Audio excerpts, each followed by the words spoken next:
Vamos a mais uma aula do nosso curso O que é ser membro. Pessoal, agora nós vamos entrar então na quarta unidade, chamada Vivendo em Unidade. Gente, olha só o que diz aqui. Rogo-vos, pois eu, prisioneiro no Senhor...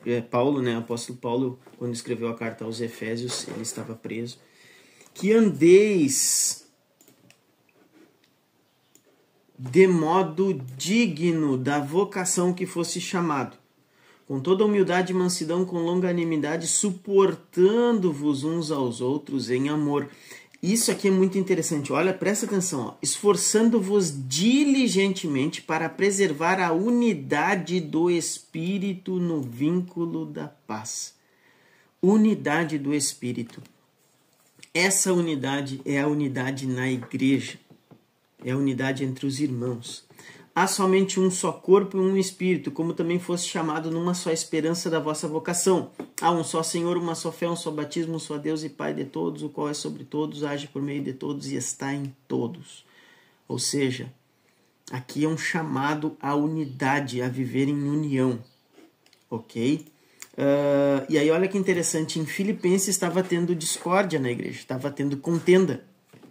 Aí Paulo escreveu também aos Filipenses, olha o que ele escreve.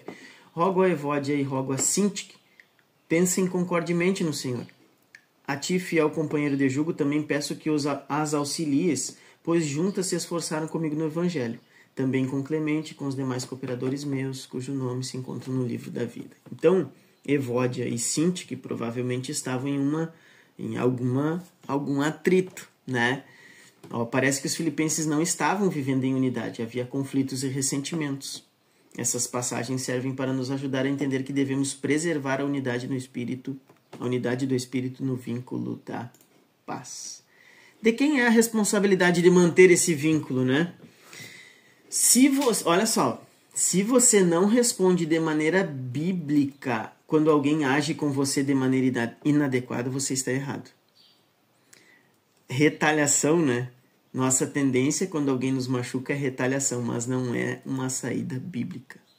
Gente, muitas vezes vai acontecer de algum irmão falar alguma palavra atravessada, algum olhar, alguma colocação, ou até mesmo uma atitude ríspida. Nós devemos retalhar na mesma moeda?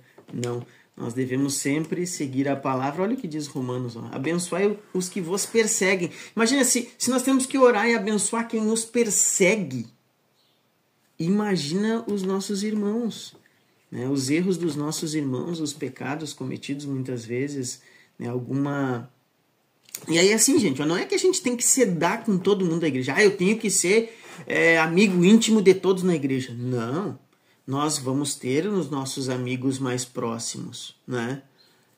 Mas eu tenho que estar em comunhão com todos. Eu não posso ter nenhum atrito com os outros irmãos, isso sim.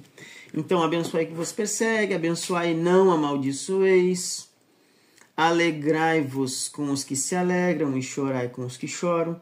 Tende o mesmo sentimento uns para com os outros, em lugar de serdes orgulhosos, condescendei com o que é humilde. Não sejam sábios aos próprios olhos. Olha isso aqui, não torneis a ninguém mal por mal. Aquilo, né? Eu recebi o mal, eu tenho que devolver o bem. Não foi isso que Jesus fez. Quando Jesus estava na cruz, os caras lá, né, zombando de Jesus, desce da cruz, salvou os outros, não vai salvar a ti mesmo. E aí Jesus diz para ele, ora ao Pai e diz, eles não sabem o que fazem, né?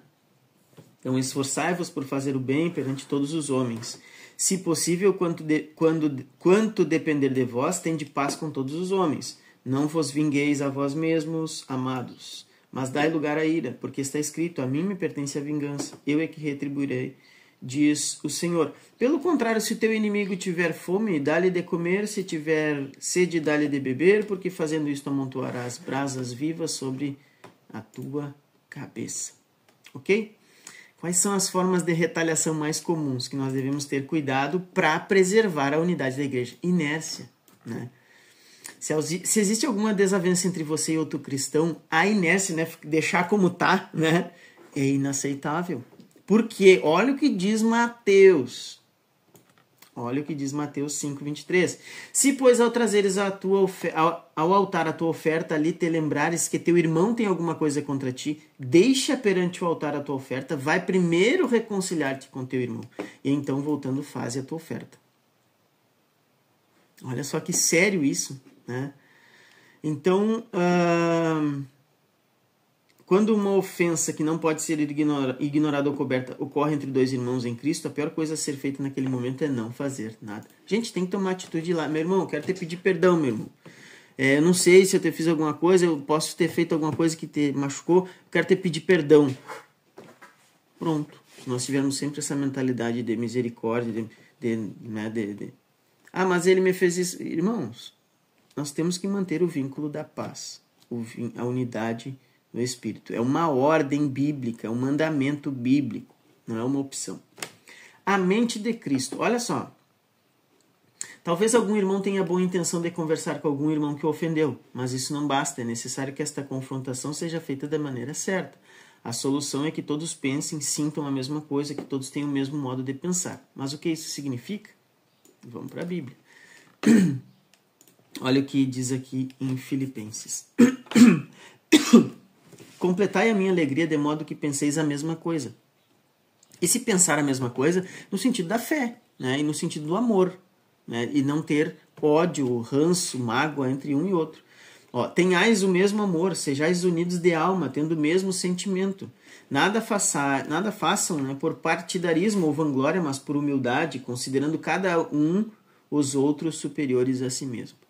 Pessoal, se nós cumprirmos isso aqui, as contendas se acabam. É só aplicar a Bíblia, é só a gente crer e realmente aplicar isso na nossa vida. Não tenha cada um em vista o que é propriamente seu, senão também cada qual o que é dos outros. Tende em vós o mesmo sentimento que houve também em Cristo Jesus. E aí lembra que ele vai falar lá que ele, subsistindo em forma de Deus, não julgou como usurpação o ser igual a Deus, antes a si mesmo se esvaziou, assumindo a forma de servo, tornando-se em semelhança de homens, reconhecido em figura humana, a si mesmo se humilhou, tornando-se obediente até a morte e morte de cruz. Esse versículo aqui é dado exatamente para um contexto de unidade entre irmãos. Quando Paulo fala aqui em Filipenses 2, do 2 ao 5, né? Exatamente nessa questão. Filipenses é a carta da alegria, né? Então, ele está falando para que os irmãos tenham a mesma mente de Cristo. Vamos mais para adiante. A parte envolvida em um conflito deve pensar na outra em primeiro lugar, em vez de pensar em si nos seus direitos. É difícil? É difícil. Mas aí é que entra a fé. Eu acredito na palavra. Cuidado com os julgamentos. A Bíblia não proíbe o julgamento. Na verdade, ela nos ordena a julgar em várias ocasiões. Mas qual, né, que ela proíbe? Não julgueis antes do tempo, até que venha o Senhor, o qual não somente trará à plena luz as coisas ocultas das trevas, mas também manifestará os desígnios do coração, então cada um receberá o seu louvor da parte de Deus. Tá?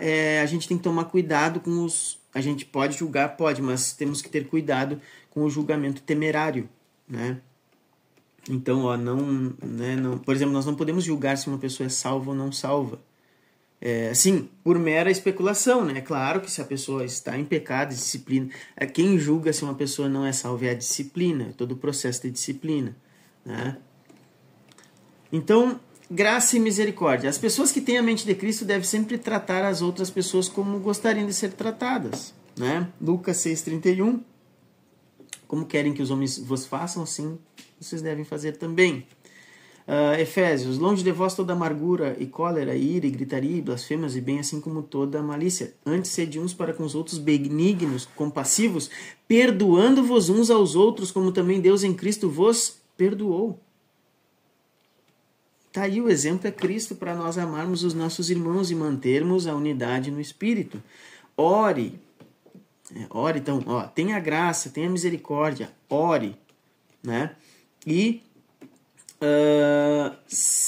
os bem-aventurados os pacificadores. Vamos ler mais alguns versículos para encerrar. O caminho do insensato aos seus próprios olhos parece reto, mas o sábio dá ouvidos aos conselhos. E certo estou, meus irmãos, sim, eu mesmo, a vosso respeito, de que estáis possuídos de bondade, cheios de todo conhecimento, aptos para vos admoestardes uns aos outros. Olha só. Tá vendo como na Bíblia tem vários versículos que falam dessa questão da comunhão, de admoestar, de exortar, de estar se incentivando ao amor e às boas obras? Mais uma aqui, né, irmão? Se algum for surpreendido em alguma falta, vós que sois espirituais, né, mais maduros, corrigiu com espírito de brandura e guarda-te para que não seja também tentado. Levai as cargas uns dos outros e assim cumprireis a lei de Cristo. Olha só que bacana. Então, gente, se você tiver problema com algum irmão, peça ajuda a Deus, ore, peça ajuda de outros irmãos, né? Bem-aventurados os pacificadores, porque serão chamados filhos de Deus, tá? Dessa forma aqui, eu acho que ficou bem clara essa unidade aqui, né? Vivendo em unidade, nós precisamos viver em unidade, não pode haver nada de nenhum ranço, nenhuma amargura entre nós e os nossos irmãos. Isso afeta a comunhão da igreja, isso afeta a glória de Cristo. Cristo não é glorificado quando nós não agimos como irmãos. Amém? A próxima aula, então, é sobre dons espirituais. Continue conosco nesta caminhada, neste curso. Deus te abençoe em nome de Jesus.